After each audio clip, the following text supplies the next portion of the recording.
A woman who can't have kids should just leave right now. Yeah. I'm gonna divorce you and start a family with someone younger, they declared. I was just listening to this, dumbfounded. My name is Susan. I'm a 26-year-old housewife. I married Andrew, my husband, just a year ago. Andrew was my boss at work, and I admired him for his competence. Swept off my feet by his advances, I quickly entered into a relationship and then marriage with him.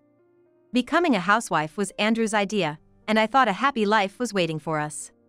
But less than a month after getting married, I noticed a change in him. "Hey, what have you been doing all day? The cleaning's not done, is it?" As soon as he got home, Andrew started yelling. "The place isn't messy, and I did vacuum today." "What are you looking at?" "There's hair on the floor in the corner." "I hate that." "You're a housewife, so make sure everything's spotless." "But I have other things to do besides cleaning." "Don't make excuses. You're being supported by me, so it's your job to make sure I'm satisfied." Andrew coldly snapped at me, and he kept complaining, "I was in the mood for sashimi today." "You should be able to make a meal that suits your husband's mood. Make sure my clothes are ready before I get out of the bath." "Huh? You forgot to chill the beer? You're useless."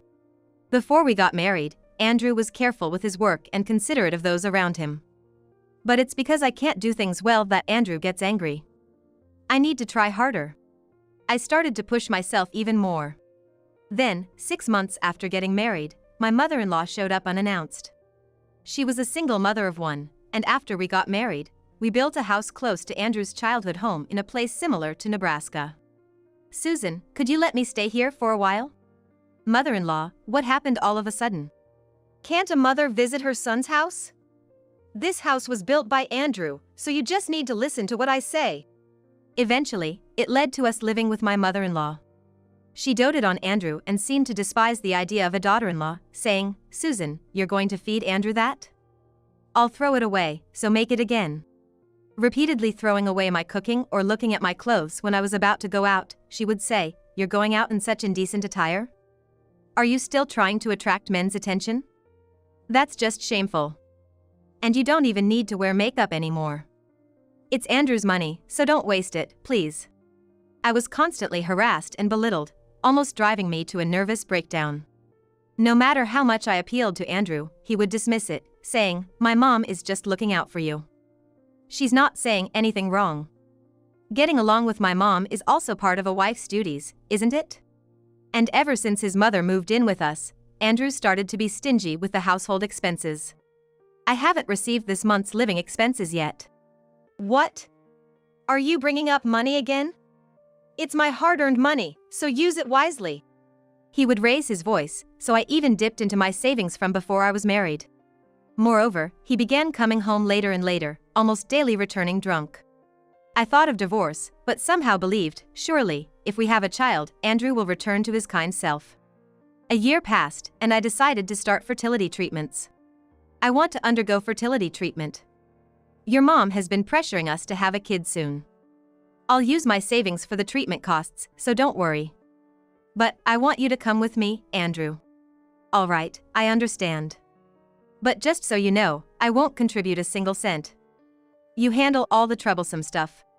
It was a long shot, but Andrew surprisingly agreed. We went to a fertility clinic for tests. A few weeks after the tests, I was called in by the doctor. The results were unexpected. Ovarian cancer? That's serious. Andrew said it as if it were someone else's problem, without even looking at me.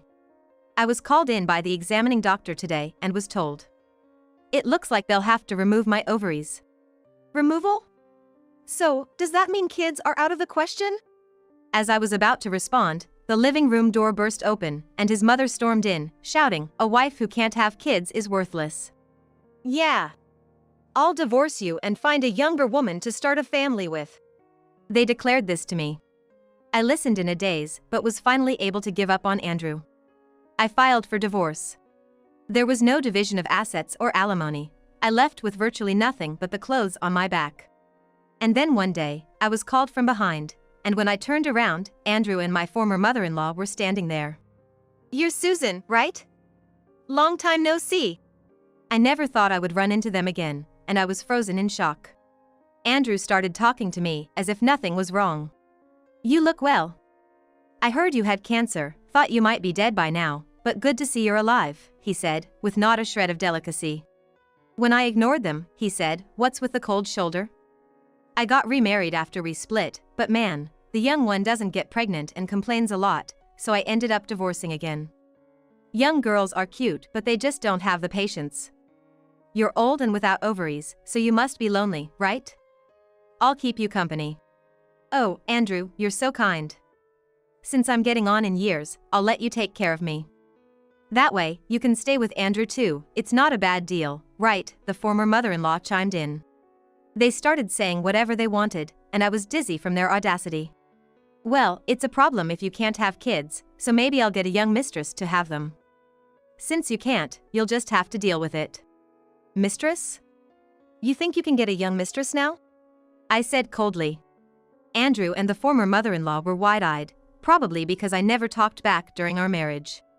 "Do you even see yourself in the mirror? Sure, you were somewhat decent looking back in the day, but now? Your balding is noticeable, and you're just a scruffy, middle-aged man. No young girl would want to be with you. You should really know your place." "What the hell, Susan? It's rude to say that after not seeing each other for so long." "Who's being rude? You call me old, but I just turned 30, while you're much older than me. You were already in your 40s before we married, and it's been 5 years since then. You're the real old man. Where do you think you'll find a young girl who'd choose someone like you? Girls have the right to choose, too." "Cut it out, will you?" "We've talked for a while, but I couldn't care less about what's going on with you. Your new wife, she was the bartender from the club you practically lived in before our divorce, right?" "How did you?" "You thought I didn't know? Any woman would notice if you started being stingy with money and coming home late. And you weren't even trying to hide it, how can you be so surprised? I just didn't say anything at the time of our divorce because I was done with it all." "Don't be a sore loser. You're just jealous because a young, cute girl took me away from you, and you left in despair. The moment I decided to divorce you, I had no love left for you. And let me make it clear, since you seem to be misunderstanding, you didn't get remarried because you're a catch. It was because you were a good customer who spent a lot of money. She was after your wallet. You really should take a harder look at yourself." Andrew was speechless, his mouth agape in surprise. In fact, after undergoing fertility tests, I secretly followed Andrew to make sure he wouldn't find out. After Andrew entered what seemed to be a club with some colleagues, I was wondering what to do when a woman coming to work said, "Hey there, do you need something from our club?" Actually, I secretly followed my husband here." "Well, why don't you sneak in then? You must have your reasons, right?" The woman let me in. "The thing is, my husband's been coming home late every day, and he's hardly giving me any money anymore." "The customer who just arrived, that's Andrew, right?" "Yeah, that's right." "Does he come here every night?" "Sure does, he's quite the regular here. Probably frequents other places too. He spends a lot of money, so people think he's pretty well off." "No, I know because we worked at the same company, he's not really high earning." "I see. So he's not bringing money home anymore, right? Maybe he's in debt. You might want to consider getting away." "Oh. But, since he's thought to be well off, there are a few girls here seriously trying to catch Andrew's attention. To be frank, even an old guy like him can get some action if he has money. If things continue this way, it wouldn't be surprising if an affair starts. Then you're stuck with an old man who doesn't contribute financially, cheats, and offers nothing good. Not receiving financial support is considered financial abuse, so you should take the alimony and run." "Yeah, maybe I'll think about it." Later on, the results of her deliberation would lead to divorce, but that advice undoubtedly gave her a push. Back then, I didn't ask for alimony, just didn't want the hassle. Even if I had asked, he probably wouldn't have had the money to pay anyway. Then, I turned my attention to my former mother-in-law. "What are you even saying? Why would you want to care for someone who harasses and disrespects you? Do you even realize that neither you nor your son are worth that trouble? How dare you say that? My Andrew is." "He might be your pride and joy, but what's there to boast about? He's a 45-year-old middle-aged man, past his prime, spending his money in nightclubs. No young and pretty woman would see the benefit in marrying, let alone dating him. It's not about benefits, it's about marrying for love. That's the point, he lacks qualities that make him lovable. And when you complained about young people not enduring enough, it's not about their tolerance, it's your unreasonable expectations. Probably demanded meals to suit his mood, forbade makeup, right? That's why his second marriage failed too. At my words, the two of them started to rant and rave. During my marriage, I used to get depressed from their criticism and was afraid of Andrew's disapproval to the point of not being able to talk back. But now, nothing they say affects me. I was about to leave when Andrew shouted, "Enough already. I thought you were lonely and reached out, but you're getting way too cocky. Just shut up and listen to me." As Andrew raised his hand towards me, I instinctively closed my eyes, expecting to be hit. But when nothing happened, I cautiously opened my eyes. Andrew's raised hand was being held back by a man from behind. Andrew froze in shock, but seeing his face, I felt relieved. Who the heck are you? Stay out of this if it's none of your business. It is my business. He is my husband. What? You're her husband? Yes, that's right. I'm currently the happiest I've ever been in my life. There's no room for you guys to interfere. Nice to meet you, I'm Neil, Susan's husband. I was just using the restroom over there, so I had Susan wait for me. I never imagined something like this would happen just because I stepped away for a moment. Could you please stay away from my wife? Huh, really? You sure have strange tastes, marrying a woman like her. She's already an old lady, and on top of that, she can't have kids. Well, sorry she's my leftovers, but take good care of her, okay? Suddenly, Andrew spoke to Neil with a sneering laugh. Neil looked at Andrew with a chilly gaze and said, "I've heard about you, but you really are the worst kind of person. How can someone become as low as you? Well, considering who your mother is, maybe it can't be helped." What did you say? You're much worse for saying such things to someone you've just met. Why don't you remember what you've said to my wife, who is now a stranger to you, before you speak? Let alone trying to hit her, I won't let you pretend that never happened. Stared down by Neil, Andrew suddenly found himself at a loss for words. Neil might look kind, but he's tall and well-built. To Andrew, who's just a middle-aged man with a bit of a belly, Neil must seem quite intimidating. Mommy! Suddenly, a child's voice could be heard, and a kid clung to my legs. Ignoring Andrew and his companions, who were looking confused, I picked up the child. Mommy, I did a pee-pee. That's great. Let's thank Daddy for helping, shall we? And Harry, I'm sorry, but Mommy has to talk for a bit. Can you go play in the park with Daddy first? Who are these Grandma and Grandpa? His innocent question almost made me burst into laughter. To him, Andrew looked old enough to be a grandpa. That's how aged Andrew appeared. They're strangers. They tried to bully Mommy, so Daddy scared them away. Mommy, are you okay? I'm fine, we'll be right there. Before leaving, Neil, holding Harry, said, "If you try anything with my wife, just remember, we have our own ways of dealing with it." What do you mean? How can you have a child when you don't even have ovaries? Is he your stepchild or adopted? Raising a child that's not your own blood, women who can't have kids are pitiful, aren't they?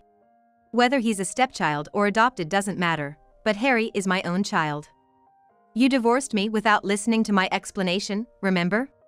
Seeing Andrew bewildered, I decided to explain things to him. My ovarian cancer was in its early stages and there was no sign of metastasis, so one of my ovaries could be preserved. Of course, monitoring and treatment were necessary, but the surgery went well, and thanks to dealing with it early, I was able to get pregnant and give birth. What? If that was the case, you should have just said so. I was going to tell you. But without any explanation, you decided that I couldn't get pregnant, that you didn't want a woman like that, and you slapped me with divorce papers, didn't you? Anyway, I don't think the outcome would have been any different even if I had explained. You were infatuated with a young and cute club bartender.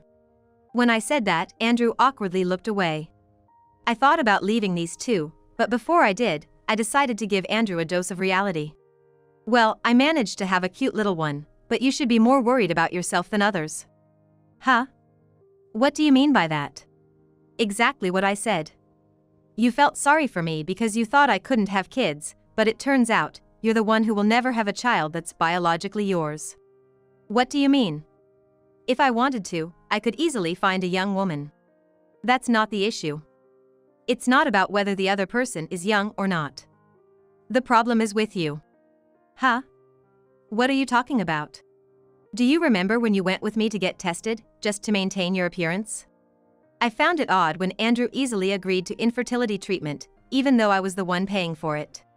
But the reason became clear while we were at the clinic. During the tests, I was complimented by several nurses about Andrew. Men often dislike undergoing tests for infertility. I mean, we do ask them to provide a sperm sample at the clinic, so I get it. But it's really nice to see a husband who cooperates from the start. Even the head doctor told me this, and I had an epiphany. Andrew just wanted to look good in front of the hospital staff. It wasn't that he was cooperative with the infertility treatment, he just wanted to improve his public image. Especially in front of people I interacted with, he wanted to make a good impression. So what? I went to hear the test results by myself. You probably wanted to come just to boost your reputation among the nurses, but then my cancer was discovered, and I was suddenly called in. You couldn't come because of work. And you hardly paid any attention to my cancer, so you must have completely forgotten your own test results, right? Or did you not listen because you were so confident there wouldn't be any issues with you? What's with the suspense? Just spit it out already. It's azoospermia. What? So, azoospermia.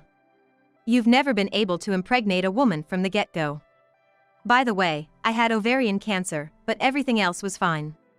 That's why I could give birth to our child. Huh? That's impossible. You might hold a grudge against me, but don't make stuff up. Yeah, right, as if. Lying like that, what a terrible woman. As the two of them continued their noisy argument, I remembered the conversation with my doctor back then. Ovarian cancer? Me? You're joking, right? No, unfortunately. But we can't be certain until we do surgery or more tests. At this stage, it's believed to be very early. If we remove it surgically, you should be fine with mostly just follow-up observations. We think the other ovary can be preserved, so please don't worry. Hearing the doctor's words, I was relieved. I'm glad it was caught early. Thanks to you, doctor. Thank you. I'll report this to my husband as well. I look forward to your continued support. Actually, besides the report for you, there was also something to report to your husband. Oh. Has something been found with my husband too? No, it's not a disease, so please don't worry. It's just that we've found something related to infertility concerning your husband. Does that mean my husband is infertile? Yes, probably. At this stage, there's a very high suspicion of azoospermia. Azoospermia? Does that mean my husband can't produce sperm? That's what it means, yes. Can azoospermia be treated with medication or something? Medication is almost never effective, except in very special cases. So, testing and likely surgery are the main options. However, in cases where there's an absolute inability to produce sperm from the start, surgery doesn't guarantee improvement of azoospermia. I see. So even if my ovary can be preserved, there's a chance we won't be able to conceive because of my husband's issue. That's the situation. However, azoospermia hasn't been definitively diagnosed yet. First, another test is necessary. Understood. I'll report this to my husband as well. I thanked him and left the consultation room. I intended to report everything to Andrew when I got home, but after sharing about my ovarian cancer, Andrew and my former mother-in-law declared they were leaving me, so I lost the will to tell him the rest. I won't deny there was a bit of malice in not telling him. If you think I'm lying, that's fine, but if you're worried, why don't you check it out? The doctor at the time said it wasn't definitive yet. Plus, it said that sperm quality deteriorates over time, and given your age, you might want to hurry up. Well, you're already 45, and even if you had surgery, finding someone might be tough. Maybe if you were a bit younger, there would have been someone willing to marry you even without children. But with a personality like that, and now the way you look, it's hopeless, I guess. I blurted all that out in one go, leaving the two of them dumbfounded, and was about to head to the park where Neil was waiting, but I added, also, if you try to contact us in the future, I'll consult the appropriate authorities. You know what that means, right? What do you mean, appropriate authorities? Could be the police or a lawyer, depends on the situation, but it'll definitely be bad for you too. I made sure to drive that point home. Looking at the two of them, still dejected and motionless, I finally headed towards Neil. A few days later, Neil shared some news about Andrew with me. Andrew was officially diagnosed with azoospermia. It's supposed to be a secret, so keep it between us. Turns out, Neil works as a nurse at a hospital affiliated with the infertility clinic I was attending. We met when I was transferred to Neil's hospital for my ovarian cancer surgery. I see. Well, it doesn't really matter to me anymore, but I guess he took it pretty hard. He was quite shocked. He came with his mother, who was yelling and making a scene, quite a mess. It seems like the azoospermia is congenital, not something surgery can fix. I feel a bit sorry for his mother, despite her being a terrible person. Time passed, and I heard from a former colleague still working at the same company as Andrew that he had been demoted. Demoted? Did he do something at the company?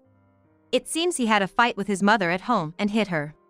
Was that because of the azoospermia? I'm not sure, but probably. It turned into a police matter. Lately, Andrew has been irritable at work, and once the police involvement became known, he was ostracized. High pride made it worse, creating a vicious cycle. He had to take care of his mother, who got injured during the incident. He used to be just a chubby guy, but now he's become even more unkempt and overweight. The whole situation affected his work, leading to his demotion. Shocked by the azoospermia diagnosis, and then this at work. But what's more surprising is that Andrew quit his job. What?